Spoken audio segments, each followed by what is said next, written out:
All right. Hello, everybody. Welcome to the tax portion of NFT Week, the tax implications of acquiring, holding, or selling NFTs. We want to thank all the sponsors for this week's program, and we will launch into our discussion on the tax aspects of what you've been discussing all week. I want to introduce our panelists. Jonathan Kolinsky, who's a principal at Hockman, Salkin, Tasha, and Perez, concentrates practice in complex civil tax litigation and criminal tax. He represents individuals, corporations, pass-throughs, entities, trusts, and all other types of taxpayers. He routinely represents and advises U.S. taxpayers in sensitive issues, civil tax examinations involving both domestic and foreign tax-related issues. And he also is a former IRS counsel attorney. So welcome, Jonathan. Thank you, Michelle. I also want to introduce Jordan Bass. He is both a CPA and a tax attorney and is the founder of Taxing Cryptocurrency. He has an extensive background in financial accounting and taxation and is one of the leading crypto tax and accounting authorities for entrepreneurs and investors in the cryptocurrency and blockchain ecosystem. I want to thank both of you today, and there's more information on both of the panelists in the materials. I want to thank both of you for putting together this program, and we will kick it off. Jordan, do you want me to screen share the slides? Sure. Okay. All right. So also, if you have any questions, please put them in the chat, and we will see if we can work them into the program, or we'll leave them at the end. And let's Jordan take us away, and please, Jordan's going to discuss what NFTs are and how they're taxed, and then Jonathan will focus on the IRS's interest in these assets. Okay. Perfect. Thank you, Michelle. So I'm sure everyone's heard a lot about what NFTs are, and that's great. But really today, like what Michelle was saying, we're really trying to focus on the tax implications, which are sometimes the last thing that people think about when dealing with NFTs on the creator side and also on the investor side. But you can clearly see by this chart here, NFTs have been around for a long time, dating back to 2012, 2013, but we didn't really trace or track the amount of volume that NFTs were being traded on the secondary market until recently. And you can clearly see last year, 2021, was one of the most bullish years of any asset class for crypto was, but NFTs in specific, it was just a boom. And it really kind of started based off of something we'll talk about a little later around the end of Q1 of 21. You could see in January and February, there's like these large spikes, but it really started at the end of Q1 when Beeple sold an NFT or a collection of NFTs for like $69 million. And people started seeing it in the news. So it got a lot of people onboarded to the space. But there was a lot of NFT activity in terms of sales last year, and it's still rising, it's still growing.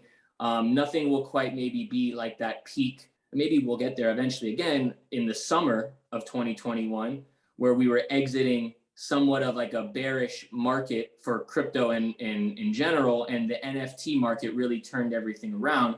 But you can clearly see via this visualization, the volume has just been astronomical over the last 12 to 18 months. And that's why we're talking about this, because that's why it's become so big in the communities that we see NFTs being adopted. If you look at the next slide, you can also see that there are a lot of places where this activity takes place in terms of sales. There's a ton of different blockchain protocols where you can build on top of and buy and sell NFTs, mint NFTs, create content and distribute it to the communities that want a piece of the art, of the collectible, of music maybe. We'll talk about that a little later as well. But pretty much the dominant ecosystem for these NFTs, the dominant blockchain is Ethereum. And that does create some issues for a lot of investors because it is expensive to utilize this chain. But that's why some of these other projects that like Avalanche, like Solana, you can see there, have seen increased amount of activity because the gas fees, which is something that you as a user of the blockchain might have to pay to facilitate a transaction on the blockchain, which does come with a tax consequence. That is why people shift to maybe some other places where Ethereum obviously is probably always going to be where most of the activity takes place, but there are other layer 2 solutions and other layer 1 solutions on as far as a blockchain goes, where there's some of this activity, as well as some centralized versions of these, transactions that use a blockchain like Flow, which is something that's related to, activity we saw early in the year. You can see it almost equated to the Ethereum-based activity with NBA Top Shots. That was one of the most, sought after thing in the beginning of this NFT run. So I don't have the slides up now, but I know that the next slide, we start getting into a little historical data, or I guess we'll talk about what an NFT is. We don't have to talk about that too in depth because I think it's been discussed quite often this past week. But, at the end of the day, what an NFT is, it's not just a picture like this or a JPEG of these CryptoPunks. There can be financial instruments that the NFT technology is utilized for. Basically, it's an ability to provide a scarce asset on chain, something that has value, something that can have very specific traits like these CryptoPunks. Not really any of them are the same. They all have different traits and they could be different rarities. But also it's a way to facilitate activity on chain that can corroborate and prove that an asset is what that asset purports to be. It's not just digital art, which I'm sure people have talked about at length this week, or the intellectual property associated with it. There are many different use cases for NFTs, and we'll talk about that a little later. But at the end of the day, it's a way for people to utilize, different sources of financial instruments, build communities from art and music perspective, and then in maybe film as well, there are opportunities to utilize this technology. There's so many different things that can be discussed, and the technology develops at a rapid pace where something that I might talk about today or something that might be on these slides today could be outdated in a week from now. But at the end of the day, we're here to really talk about how these are taxed. It does help if we go to the next slide to see how this historical timeline of what has happened in the NFT space over the course of the last 10 or so years to get to where we are today, and how these transactions are impacting individuals and creators from a tax perspective. And I don't want to harp on this too much because we can talk about all of these sort of things for 10, 20 minutes, but the initial sort of NFT value that we saw was really things that were being built on Bitcoin, which sounds funny now because there aren't really NFTs that are built on Bitcoin or any sort of project or any sort of application that's built on that network, because it's not large. The block sizes aren't very large. It's slow. It's difficult to do. It's kept simple on purpose, right? And so colored coins, counterparty, that was something that was kind of the original.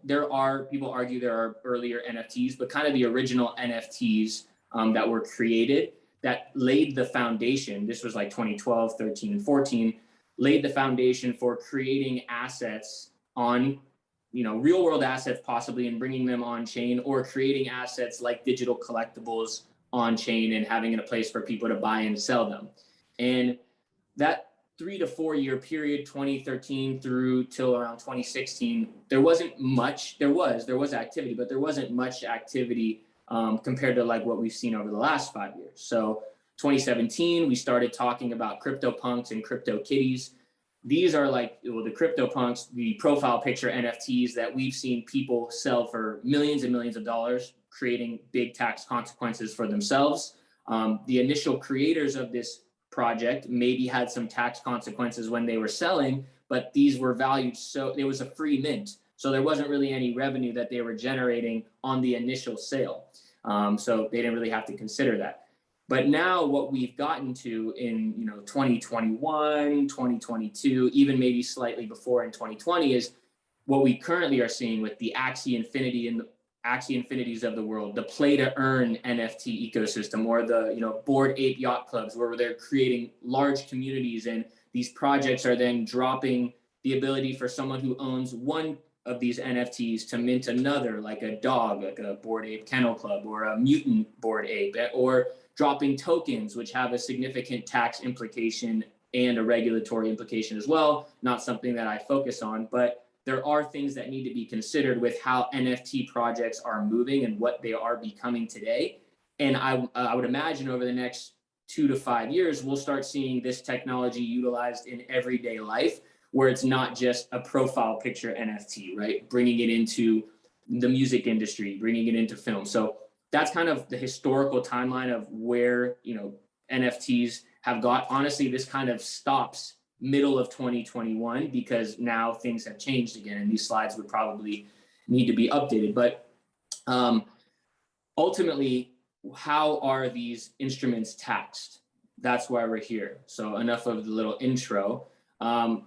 It really does depend, right? Oh, we kind of went over how there are real world applications that there are coming to fruition, counterfeiting solutions. If it's immutable, on chain, can't be, created. We make sure that it's scarce, it's one of one, it's rare. How would you be able to counterfeit that? Maybe someone can sell something that looks like that, and that could be a quasi counterfeit deal. But counterfeiting is a great solution. The ability to track activity on chain utilizing these NFTs, great for music, for streaming. Also the ability for artists to maybe sell some of their music if we can get some audio and create that in a nice manner for them to sell and raise revenue and maybe cut out the middleman. We'll see if that takes off. Real property, in traditional real estate, transfer of title can be, labor intensive. This might create a easier, smooth transition for that. Not necessarily a tax ramification there. It's just a real world use case. And interactive experiences in film and gaming.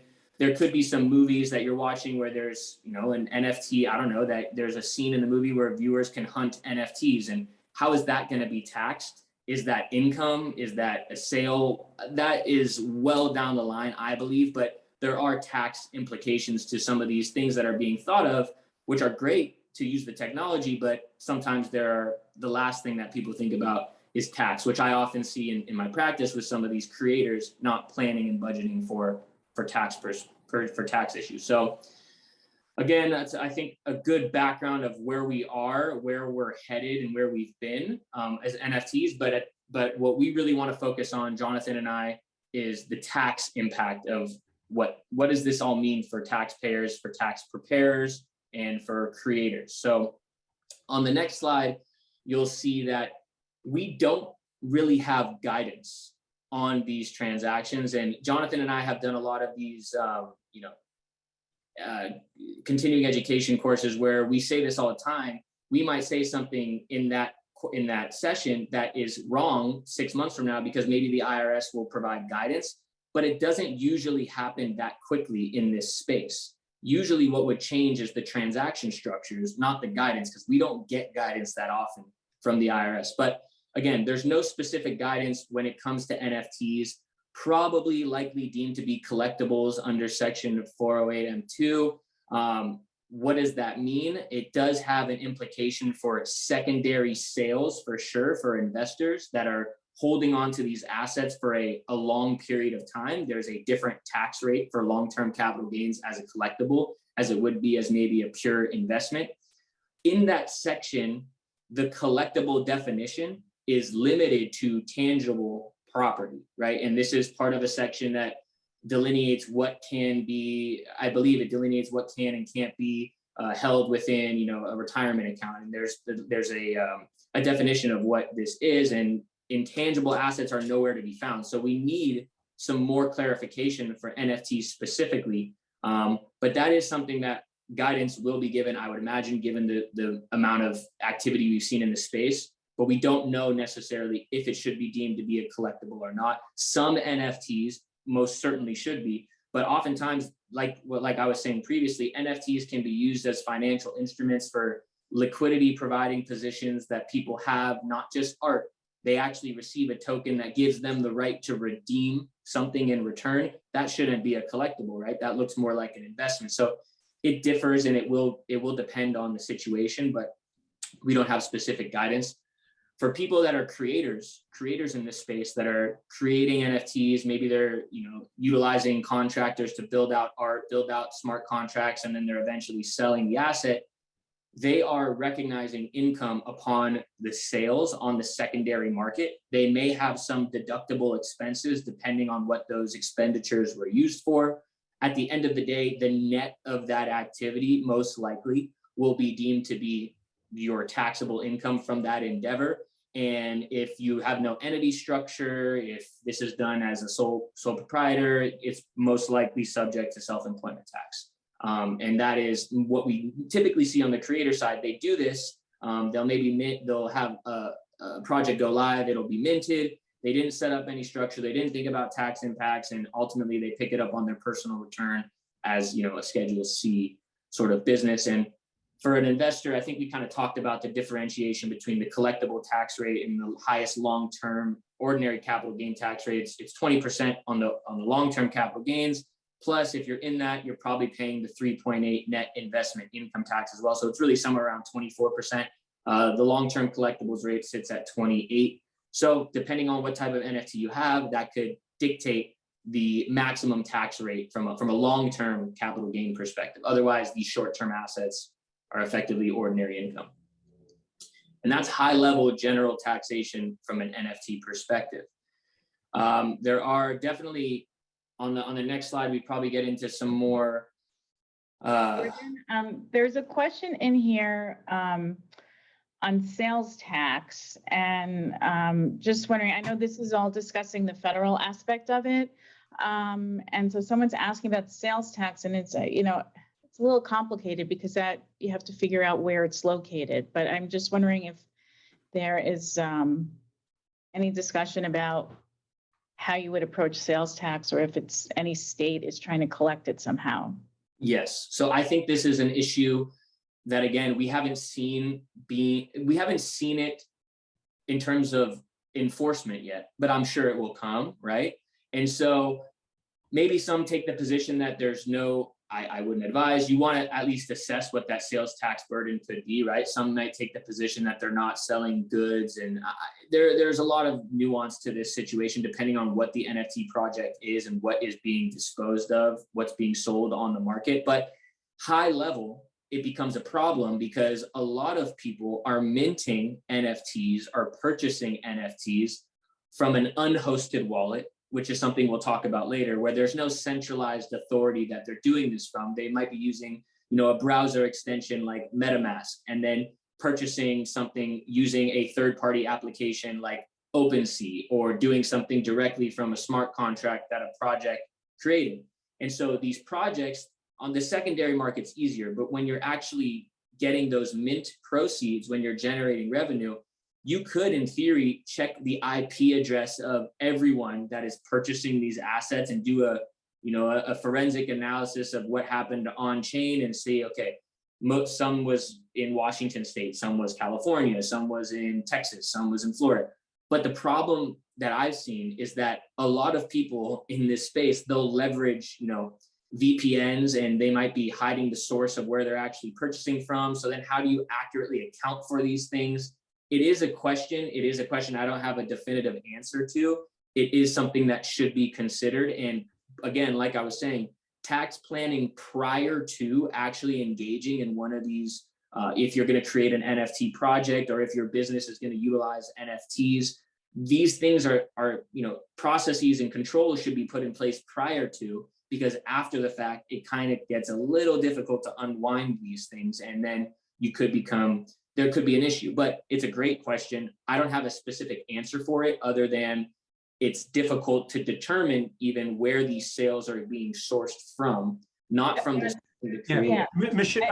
I guess the issue is source. Yeah, I would. Where is it located? What jurisdiction has authority to collect the tax? Which I think, Jonathan, you're going to talk a little bit about that later, with it having to do with FBARs and all that kind of thing. Like, if it's just floating around in cyberspace, where is this thing located? Who has authority over it? It's kind of interesting. Yeah. So one thing I would mention, I believe, and the number may have changed, there may be 30 or around there states that do tax charge sales tax on like digital Yep. type of assets. Okay. And I think there you get into an analysis on whether that asset can be viewed. And so in the entertainment business, that may be, a film or something like that, could be artwork. And so you're generally in this area with NFTs, cryptocurrency, you're taking new world technology and applying old world rules and seeing what's the best, safest fit. I'm not going to give a definitive answer and say, well, in this state, you definitely need to pay sales tax. It's an important consideration. It's not an easy answer saying, oh yeah, of course not, because this is somewhere in the blockchain. But consider where you are as the seller. Consider where the buyer is. You may not know where the buyer is. Consider also the Wayfair rules, where you don't even really need to have physical presence in that state to be subject to state tax. So the guidance in this area is non-existent, but I think it's something to consider very much. And as Jordan mentioned, we don't really have federal guidance on this. States haven't really given guidance. I'll get into later, sort of, that doesn't mean the answer is always no, and I don't have to report it. So I think that governments are still seeing where the field ends up in this area, although by the time they do, it will have changed. Right. And then there's a follow-up question about, do you see use tax coming into play and basically shifting the burden to the customer? I think the problem with that is going to be what you saw at the sort of dawn of the internet sales. How are you going to find that customer? And enforcement will always be a problem. It's always easier to go after the bigger seller if there's somebody who's constantly minting these and selling them, as opposed to a one-off purchaser or something like that. Again, it's going to be an administrative hassle, and we're not there yet, at least not that I've seen. But that doesn't mean it's not out there. It's complicated on many levels, this whole issue of where things are located. But all right. Anyway, Jordan, sorry. Yeah, and I think there will be a solution, in my opinion, on this, because the fact that these transactions will be occurring on chain does allow for maybe a little easier ability to track at some point. It's just like Jonathan was mentioning, and like you said, Michelle, if we're talking about where is the revenue or where is the income sourced from, that could be kind of somewhat obfuscated, and then it becomes an issue. So I don't know, we'll see. But I think it's an interesting thing. We could have an hour and a half discussion just on sales tax, I'm sure. But we'll see where that leads. Again, reporting NFT sales on a tax return, it's something that we've seen, at least at the firm. Every single return that we've filed this year has had some sort of NFT activity, whether there's like a voluminous amount of data that we have to go through, or just one or two transactions. Everyone in the crypto space seems to have gotten their feet wet in the NFT realm, whether they're minting, buying on secondary, selling on secondary, whatever it is, or playing in some of these play-to-earn games. It does somewhat complicate a reconciliation of the underlying activity for clients if they're going to try to reconcile their transactions themselves or hand it off to professionals that maybe specialize in that. It does create an added layer of complexity, but from a reporting standpoint, it's very straightforward, at least in my opinion, for those sales. And for the creators, same thing, what we discussed, you report that information for investors, 8949, it rolls up to that Schedule D. You would report both the disposition of the asset that you used to acquire the NFT, because that's going to trigger some tax, and the sale of the NFT, and all of the underlying transactions that occur in between. So it does become, a lot of information to report. And on the creator side, it's just like we discussed, individuals, kind of sole proprietor issues, Schedule C. If you have some sort of entity structure and you file a return and you'll report it there, pick it up there, and there may be some subsequent activity that gets picked up when you have sales of the assets on secondary market, or you have sales of something that you're holding as an investment. Sure, that might not be like a gross receipt to the business. There might actually be some capital activity there, but usually it's ordinary in nature. So it just depends on the types of expenses, and then that's how we figure out what we're going to deduct. There are some things that are maybe more complicated than others, depending on the projects, depending on what the business is trying to accomplish from an NFT side. Sometimes it's not just an NFT business. They just have an NFT drop that they did, or they were involved in an NFT project. So it's just things that need to be specifically accounted for. Usually most businesses that just do something in the NFT realm, but they're a traditional sort of business, that might be the only activity they have dealing with crypto. So we can kind of separate that from all the other underlying transactions that occurred throughout the year. But reporting that on a return is, in my opinion, fairly straightforward. It's getting to the point of having those finalized numbers where you know what the taxable, events are, where you know what the tax ramifications are, that are the complicated part. And for anyone that's seen one of these, transactions, if you know how to read a block explorer, if you can pull data from there and reconcile it, that's fine. But oftentimes people don't have that experience, so it becomes something that looks like a foreign language to them, which is understandable. But that is high level how these things are reported on a tax return. I think next, what is going to be discussed is sort of, again, this is a non-issue that I see usually on my end, where do we run into these hobby loss issues? Most people that are engaged in this space, that at least that I work with, maybe Jonathan has a different opinion on this, are doing this as either a full-time trade or business, and they've kind of reallocated where they're spending their time and they're involved heavily in this space and this is the thing for them, or they're starting a business and they're tempted to maybe go full-time in content creation and utilizing NFTs, or buying and selling as an investor, or artwork that they're creating, whatever the case may be. I don't tend to see this issue come up, but it is possible that somebody could be treated as a hobby for them. So any excess expenditures that they have would not effectively be deductible in that case. Jordan, do you want to just for a minute explain for those out there just briefly what a hobby loss is, in case people are not familiar with the term? Yeah, of course. So high level, if I am not engaging in a trade or business, right? Well, let's say I am engaging in a business. I am actively seeking profit intention. I'm going out there, I am spending money so that I can facilitate sales, or I can facilitate some sort of revenue producing item. Those expenses surely will be deductible. And if I have, revenue that I'm generating, those expenses will go about minimizing the total amount of income that I have, or possibly in beginning stages of business, things aren't profitable and I have these losses that I'm operating my business at a loss. And sometimes that provides a tax benefit. Sometimes maybe not so much, just depends. Usually it will, of course. There are limitations and things that need to be considered. But if I'm, a good example of this is like a gambling hobby.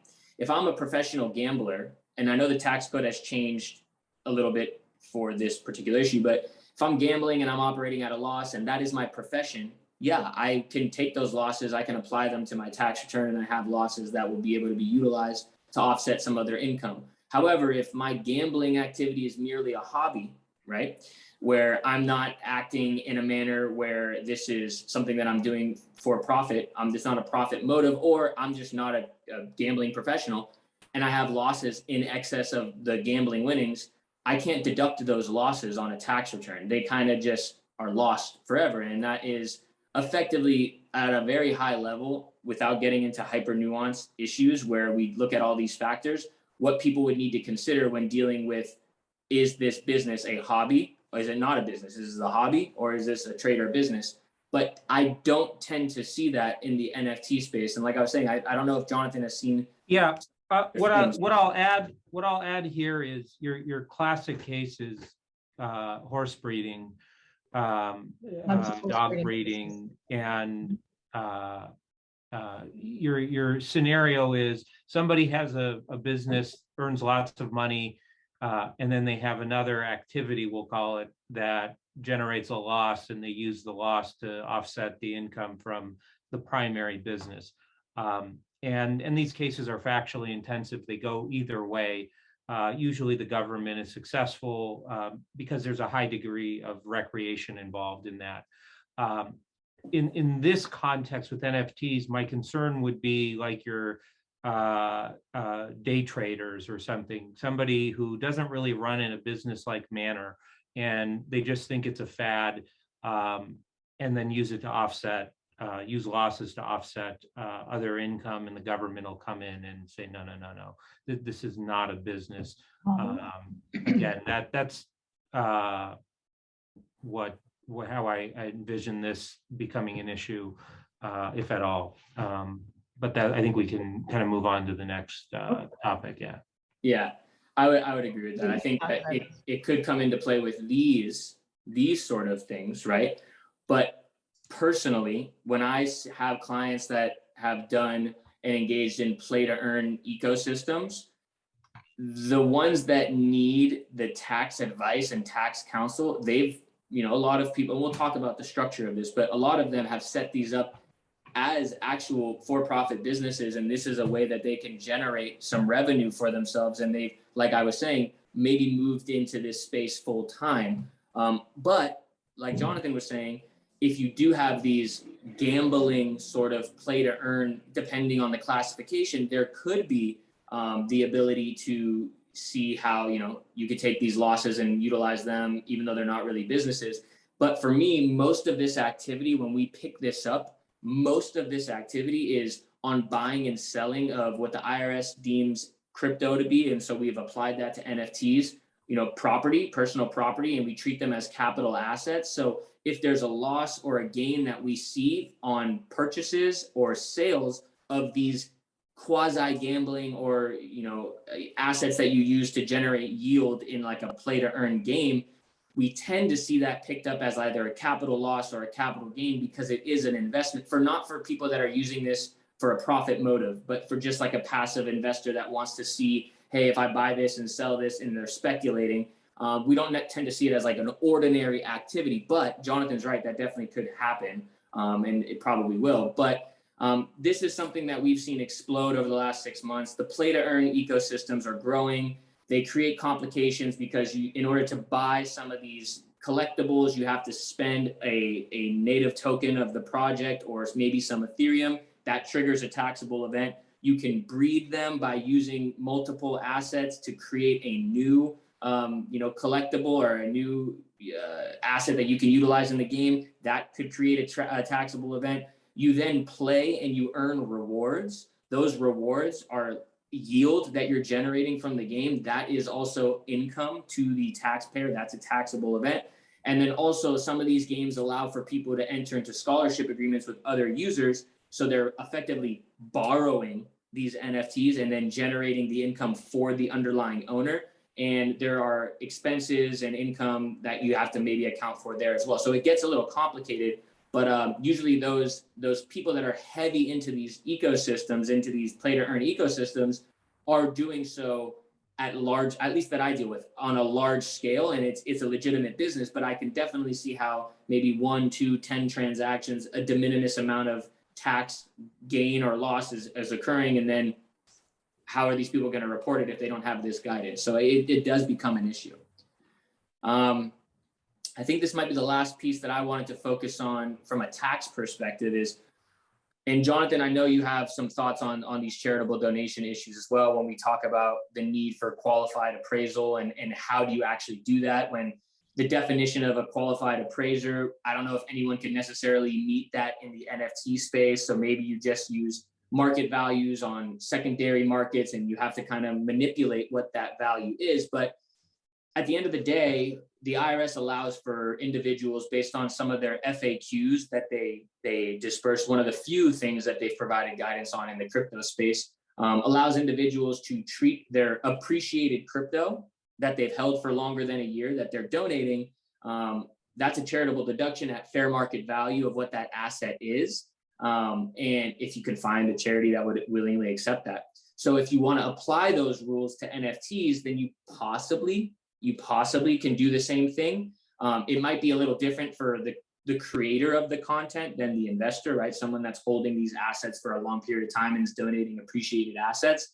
If it's short-term asset, you'll get the lower of your basis or fair market value. So if the investor has an NFT that's worth less than what they acquired it for, they're probably better off selling that NFT, harvesting the tax loss, and then donating the cash directly so that they can get the benefit of both, I guess, in theory there. But there are issues when it comes into how are we going to actually quantify what these NFTs are worth, because some of the NFTs are, the floor price of what the NFT project is might not be what this specific NFT is valued at. So when we're talking about these profile picture NFTs, and it becomes hard to actually quantify what this valuation is.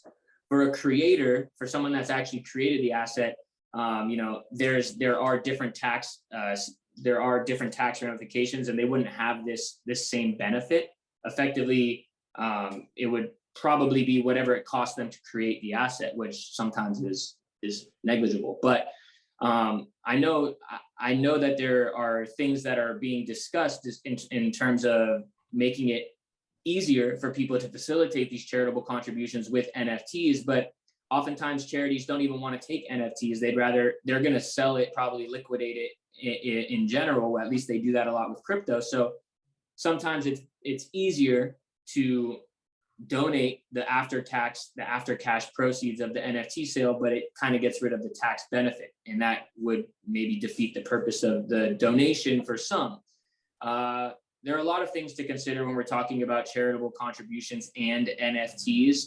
I think that based on some clients that I've worked with that have done charitable NFT drops, they will take the proceeds that they get from the NFT sale and they'll donate that all directly to charity. It does create some tax issues when you have, maybe not in the past 2 years when we had this high adjusted gross income limitation for what we were allowed to donate cash for due to the CARES Act. It made it very easy to facilitate a transaction like that. But now a taxpayer that is generating revenue on behalf of a charitable organization and then donating the cash after they liquidate it might still have a tax burden associated with that when there's a limitation on the amount of they can deduct based on their adjusted gross income. So there are a lot of things to consider. This again is something that can be discussed for an hour and a half, not just for 5 minutes, but it is something that we've seen, and I've seen a lot, especially this year, people wanting to donate some of their appreciated NFTs to charity. Yeah, and I think just valuing non-cash charitable contributions has just been a bit of a hot button for the IRS in general. So anyway, Jonathan, I think you were going to turn now to, talk about IRS and enforcement of NFTs, even in the absence of guidance. Well, I guess this is a good segue to Jonathan and what he really specializes in here. But and I feel like I've been chatting for a lot. But basically, at the end of the day, the IRS is going to know that you have these assets. You can try to do what you want with, privacy mixers. We saw how well that worked for some 20-year-old kids that were charged last week with an NFT rug pull. They tried to obfuscate some of the funds through a privacy mixer called Tornado Cash, and then they sent it to centralized exchange. They got in trouble, they got caught, and now they're facing jail time. So that's not to scare anyone. I'm just saying it is relatively easy to track this activity on chain. The IRS obviously knows when you KYC your social security number and all your information on a centralized exchange, those transactions get distributed to the Treasury Department. These are all money service businesses. They're required to transfer over information when there's a dollar amount threshold that is exceeded. The IRS has gone through multiple ways of trying to extract data from these centralized exchanges by way of, John Doe summons that we've seen in the past, and regulation that is coming that is going to be enforced with brokers, which is a whole nother topic. When these centralized exchanges are deemed to be brokers, having to distribute and give out information for these transactions and tax reporting, they're going to have to start issuing 1099-Bs. But the unhosted wallets, the MetaMasks of the world, the Ledgers, the Trezors, you have wallet addresses associated with that activity. There's no KYC that you need to do to actually set up these wallets, but your centralized exchange accounts will interact with these wallets and back and forth and back and forth. And those wallets can be tagged and associated with that individual. A lot of people have ENS registration names. Like for me, I could have jordanbass.eth. If I'm trying to hide something there, that's not the smartest thing to do. Obviously, it's not the smartest thing to do in general. And Jonathan will get into that in detail, but there are ways for the IRS to track this information, and it's not as sophisticated as you would think. It's actually relatively straightforward. So I'll leave Jonathan to all the regulatory issues that we see from a compliance standpoint and disclosure. Thank you, Jordan. So a lot of I think what you're going to find here is not necessarily NFT specific. I'll put it in the realm of virtual currency or virtual assets, digital assets. And we can have a conversation another day about whether an NFT is virtual currency and how it fits. I think that's not the purpose here. There's comments on the screen from Commissioner Chuck Rettig, basically saying the IRS is coming for you if you are, in the virtual currency space and not complying with tax laws and using that to either hide money, launder money, or avoid taxation. And next slide. Recently, last year or two, the IRS has set up the Office of Fraud Enforcement, and cryptocurrency falls squarely under their purview. This is an office set up and run by Damon Rowe, who was formerly the special agent in charge in Los Angeles. And they are on the lookout for fraud in all contexts. This could be foreign assets that we've seen for the last 10 plus years, and it certainly is going to be in cryptocurrency and NFTs. But I sort of want to sort of take a step back and say, if you're a person who's buying and selling NFTs and you did a transaction, you're not sure the tax consequences of that, and you're doing the best you can to get it right. Maybe the IRS thinks you have gotten it wrong. That's not the hallmark of a criminal case, okay? That's not the hallmark of a civil fraud penalty, okay? As long as you report and disclose, okay, I think you will be okay. The people who are going to come under IRS scrutiny for civil fraud penalties in criminal investigation are people using virtual currency to launder money. And that could be potentially drug money. That could be all other kinds of transactions that the Department of Justice would consider money laundering. Wire fraud, right? As Jordan mentioned, two 20-year-olds were charged a week ago with a rug pull. And a rug pull, you can Google it and learn about it. It's basically a fancy type of digital Ponzi scheme, essentially, okay? And the term is really, you have pulled the rug out from somebody. These are people who solicit investors.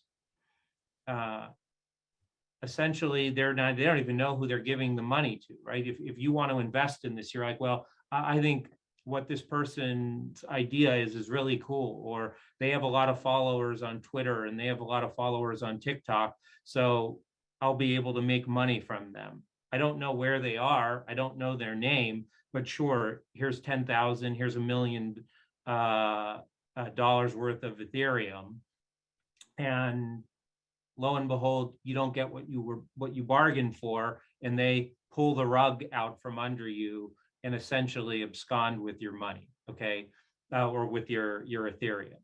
And so these two 20-year-olds were charged, okay. There are not going to be the only ones.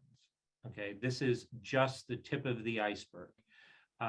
You can Google NFT rug pull and find tons and tons of stories, discussions on various chat forums and things like this.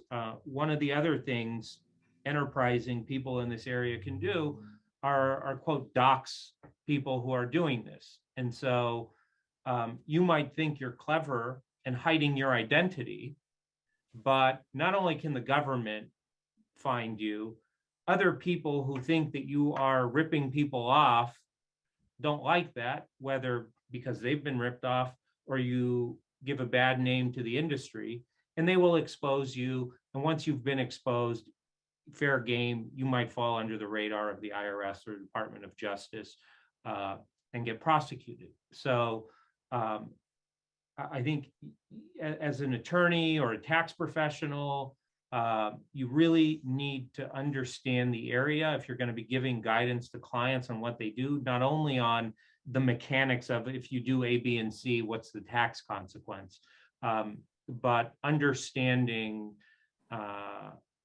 the sort of full scope on what their transaction is to make sure, quite frankly, they're not ripping people off with some kind of digital scam. And if you don't understand the technology and the transaction, you're really not going to be doing your client any favors. So take home here is the IRS is looking out for you. They know a lot more than people, I think, might let on. And people will assume, oh, the IRS is never going to find me. I have some funky handle. Believe me, they will find you, whether that's through John Doe summonses. There have been 3 to this point: Coinbase, Kraken, and Circle. And I'm getting clients constantly who are concerned because they had a Coinbase account, they had a Kraken account, and know that they have some kind of tax non-compliance. And we can move on to the next slide.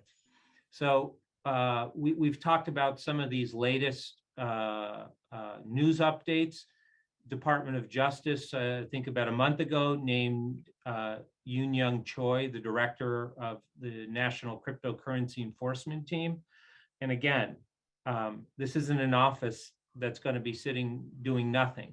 They are going to be aggressively finding people who are laundering money, committing wire fraud and other kinds of frauds with cryptocurrency and the like. The next important update is the IRS voluntary disclosure form. This was updated about a month ago in the middle of February, a month and a half ago, and now has a new section on virtual currency. And because our audience may not be familiar with voluntary disclosure, I'll just say a couple of words on that. Basically, if you have unreported income, whether it be domestic or foreign, the IRS has set up a program called the voluntary disclosure form for people who explicitly have criminal exposure. If you do not have criminal exposure, there are other options available to you to correct your situation. But this formal program is for people with criminal exposure. You apply to the government to pre-clear. If you are given pre-clearance, you then get the okay to amend 6 years of tax returns, pay whatever tax is owed, plus a fraud penalty. If there are any other penalties, such as an FBAR or other foreign reporting, those might apply as well. And you'll have one fraud penalty. And we're getting a lot of action in this area because it's almost always young men who got into this space, realize they're now sitting on 10, 20, 30, 50, 100, $200 million, and they've never filed a tax return in their life. And Jonathan, also just the other critical thing that people have to keep in mind is you need to do that before the IRS fines you. Absolutely. If the Right. government has come after you and you're under examination, it's too late. It doesn't mean you're going to get prosecuted, but the voluntary disclosure program is not for you. That's absolutely correct. And then the other important point on voluntary disclosure is you can't have illegal sourced income. And so what that means in the virtual currency space, I think, is sort of a question where this does come up a lot is with cannabis clients. That's illegal sourced income federally, and you're not eligible for the formal voluntary disclosure.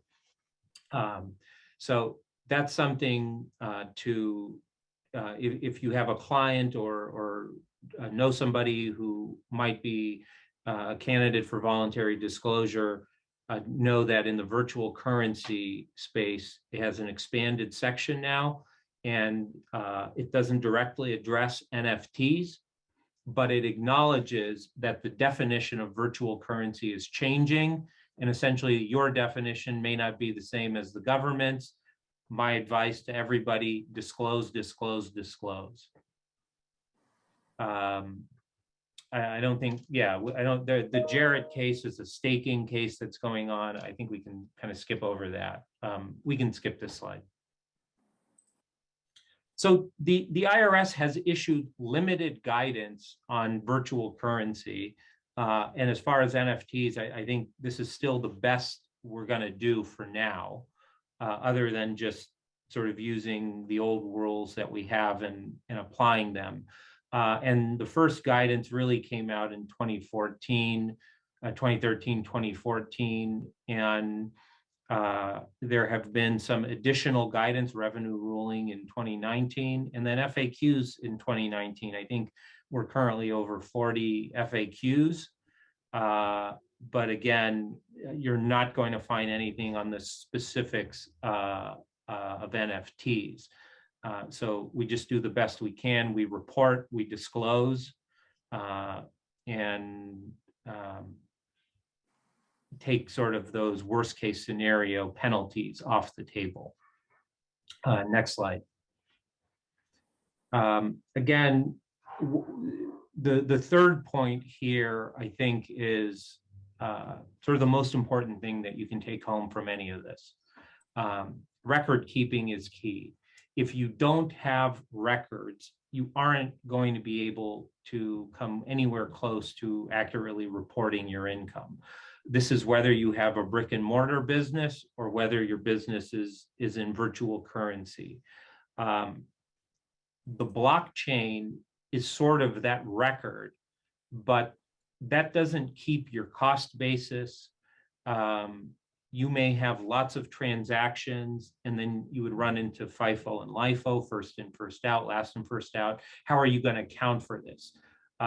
Anything you do in virtual currency, you should have a good record of when you purchased that asset, how much you paid for it. If you exchanged it, that's the taxable transaction. What's your cost basis? Again, if you're an entertainment attorney, and this comes up with an entertainment business or individual client that you're advising, I think the best you can do is tell them, look, keep good records, talk to your accountant, talk to an attorney who can help you out in this area. And if you're advising a business where these are inventory assets, again, record keeping is key. I can't stress that enough. Because if you don't have records, you're just going to be lost in the water when you're trying to support a high cost basis. I think we can move on. On the tax return, right up front, and I've got two slides on this. The question from 2020 and 2021 has changed slightly, but right on that first page, at any time during 2021, did you receive, sell, exchange, or otherwise dispose of any financial interest in any virtual currency? And it's a yes/no question. It's not a leave a blank question because I don't want to answer question. You need to affirmatively answer yes or no. And if you are hedging at all on what you transacted is, quote, virtual currency, answer yes, okay? Answering yes is not inviting an audit. It's not saying, yes, please audit me. But answering no when the answer is yes is a false return, and that's inviting further scrutiny. So if I was dealing in NFTs, I would answer yes. How are we doing on time, Michelle? Are there questions that we want to?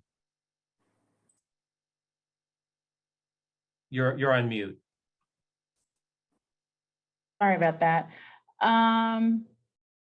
There are a couple questions in here that I think actually go back to stuff that Jordan was talking about. Couple questions asking about what happens when you acquire an NFT. Let's see, a membership pass that is not transferable, or there's some other, you get something and you know it's not going anywhere. It's just residing with the person who acquires it. What is the tax implication of that? Well, if you utilize something to acquire that membership pass, so let's say there's a project, like if anyone's familiar, it's called Links DAO, except this is transferable, and people were raising money. These are ways that people can raise revenue and raise money for a common goal, and they receive this NFT in response for donating or to contributing to this community.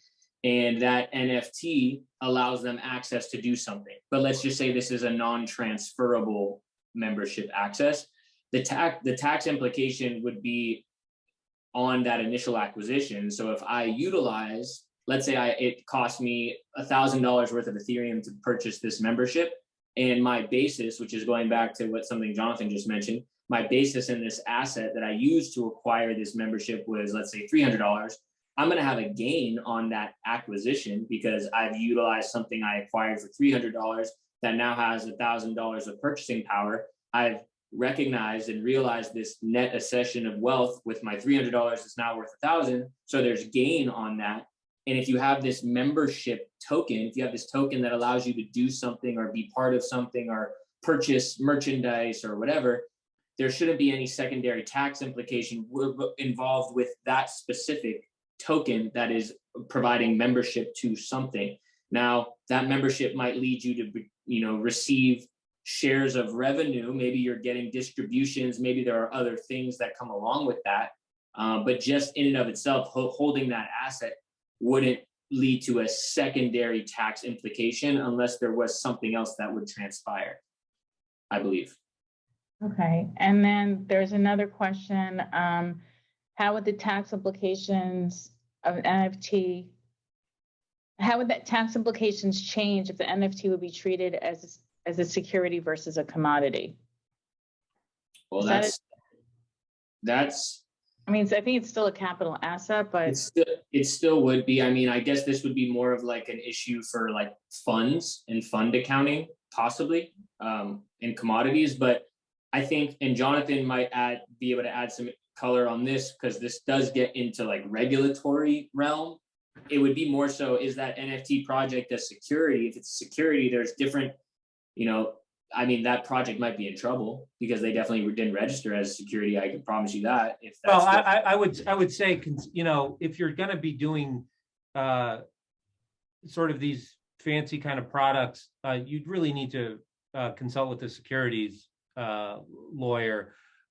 These are not, maybe you see this more in cryptocurrency, but certainly these are issues that are being talked about. The SEC is very much looking out for bad actors in this space. Yeah, that's really all I guess I would say on that. There are NFT projects that are creating, not like everyone in the NFT space probably heard that Bored Ape Yacht Club dropped a token and it was an airdrop, not something like this, but there are other projects that your NFTs can be staked on their centralized platform or maybe I guess you wouldn't call it centralized, but on a platform that they've created, and you can generate yield in some sort of token, and maybe they don't, that token doesn't really have value, and someone on the open market spins up a liquidity pool on a decentralized exchange, and now people are buying and selling. But even if an NFT project that someone's advising or someone's seeking to create is going to do that, I agree with Jonathan. You would want to reach out to securities lawyers or people that are dealing with that regulatory space preemptively. You wouldn't want to wait, because like Jonathan's saying, the SEC is definitely looking at these for sure on the token side in general, just digital assets, cryptos. But I would imagine the NFTs that are creating interest-bearing, yield-bearing asset aspects to their project, they might be in that realm as well. But that's not, I don't have a strong opinion on the securities aspect. Yeah, couple other things I mentioned before we run out of time. The space that sort of cropped up around virtual currency, the term you'll hear is fintech. And so there are now fintech professionals who specialize in kind of all aspects of this. Those aren't tax lawyers, but more of the business security side of that. So those are the kind of professionals you may want to consult with in that area. The other thing that I think would be important to note for entertainment clients, both businesses and then individuals, is a lot of companies are giving employees essentially grants of tokens, NFTs, and those have tax consequences, right? Both for the employer and the employee. To the employee, depending on how it's structured, you've got wages, right? If I give you for your services a token worth $100, you have $100 of wages. And on the employer side, if you're going to be dumping a token grant and those are treated as wages, you would have a payroll tax obligation. So those are things that need to be worked out.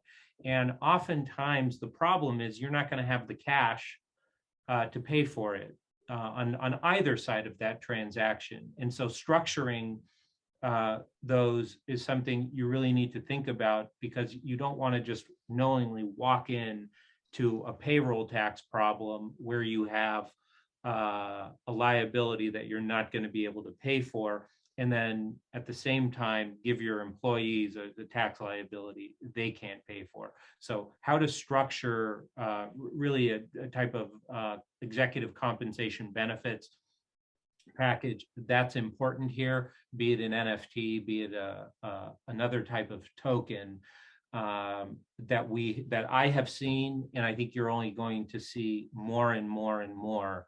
And again, the answer is never,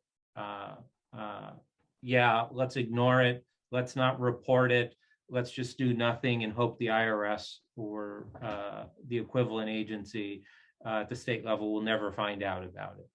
That's how you get into trouble. That's how the government ends up prosecuting somebody in this area. All right, I think Jonathan and Jordan, we're just about, well, we're actually beyond the hour. So I don't know if you have any closing comments. I mean, it's just really interesting. Going back to what Jordan was discussing and Jonathan, is some of the difficulties with tax is actually understanding exactly what the NFT is, which actually intersects with other areas of law. And so it's just such a new and evolving area. It's just requires a lot of thought and figuring out what to do. But anyway, Jordan and Jonathan, thank you so much. Thank you everybody for joining us. Thank you to the entertainment section for sponsoring this program. And want to wish everybody a wonderful weekend. Excellent. Thank you very much. Thank you. Yeah, thanks, Michelle.